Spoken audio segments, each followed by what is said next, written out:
Et c'est tout pour ce chapitre 2 du coup sur les portefeuilles. J'espère que vous avez un petit peu mieux compris la sécurité.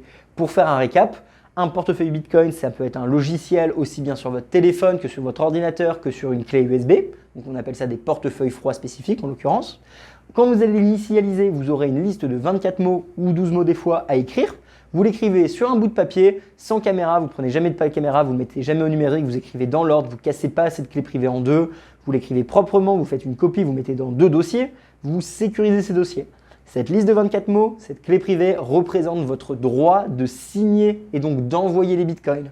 Le propriétaire des bitcoins, c'est le propriétaire de la clé privée.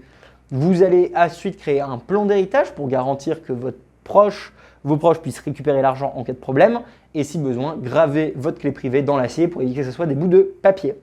Concrètement, votre niveau de sécurité va évoluer en 3 étapes. Un portefeuille mobile chaud connecté à Internet gratuit de 0 à 1000-2000 euros.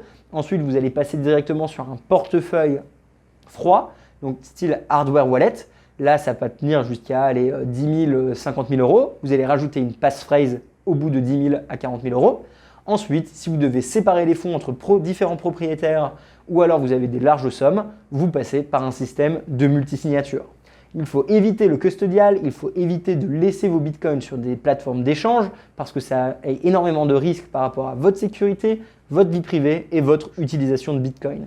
Pour utiliser Bitcoin, littéralement, vous allez scanner des QR codes et créer des adresses. Donc si je me dis je vais envoyer de l'argent, je prends mon portefeuille, j'appuie sur envoyer, je mets une adresse de réception, je mets le montant, j'appuie sur envoyer, ça part. Si je veux recevoir, j'appuie sur recevoir, on va me donner une sorte de IBAN, une adresse de réception. Avec cette adresse de réception, tout le monde peut m'envoyer de l'argent que je reçois sur mon portefeuille. Les bitcoins ne peuvent pas être hackés s'ils sont correctement sécurisés. Les bitcoins ne sont pas dans votre poche, ils sont sur la blockchain.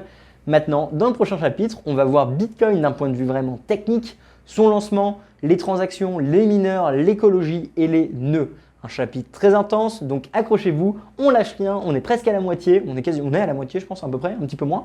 Bravo à vous, je vous adore, merci au Patreon, on se retrouve tout de suite. Merci d'avoir écouté la vidéo. Pour nous suivre sur les réseaux, c'est Découvre Bitcoin. Un grand merci au Patreon, aux personnes qui font des donations ou qui nous soutiennent via le e-commerce pour qu'on puisse continuer à fournir des formations, tutoriels et interviews gratuites en 3 langues. Pour plus d'informations sur Bitcoin ou pour n'importe quelle autre question, rendez-vous directement sur www.découvrebitcoin.com.